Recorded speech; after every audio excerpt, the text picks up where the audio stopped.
Governor നാമനിർദ്ദേശം ചെയ്ത കേരള സർവകലാശാല സെനറ്റ് അംഗങ്ങൾ നൽകിയ പോലീസ് സംരക്ഷണ ഹർജി ഹൈക്കോടതി ഇന്ന് വീണ്ടും പരിഗണിക്കും.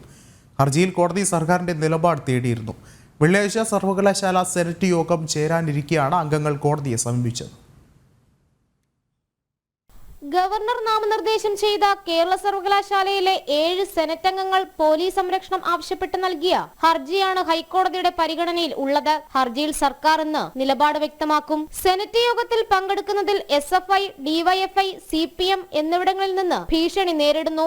സെനറ്റ് യോഗത്തിൽ പങ്കെടുക്കാൻ അനുവദിക്കില്ലെന്ന് ഇടതു സംഘടനകൾ ഭീഷണി മുഴക്കിയിട്ടുണ്ട്. സംരക്ഷണം ആവശ്യപ്പെട്ട് പോലീസിനെ സമീപിച്ചെങ്കിലും ഫലമുണ്ടായില്ലെന്നുമാണ് ഹർജിയിലെ ആരോപണങ്ങൾ. കാലിക്കറ്റ് സർവകലാശാല സെനറ്റ് യോഗത്തിനെത്തിയ അംഗങ്ങളെ തടഞ്ഞ സംഭവം വീണ്ടും ആവർത്തിക്കപ്പെടാൻ സാധ്യതയുണ്ടെന്നും ഹർജിക്കാർ കോടതിയെ അറിയിച്ചിട്ടുണ്ട്.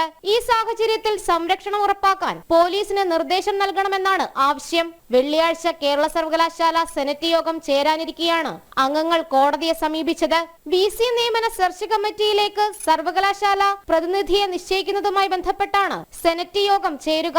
നേരത്തെ കാലിക്കറ്റ് സർവകലാശാലയിലേക്ക് ഗവർണർ നാമനിർദ്ദേശം ചെയ്ത അംഗങ്ങൾക്ക് പോലീസ് സംരക്ഷണം ഒരുക്കാൻ കോടതി ഉത്തരവിട്ടിരുന്നു. ജനം, കൊച്ചി.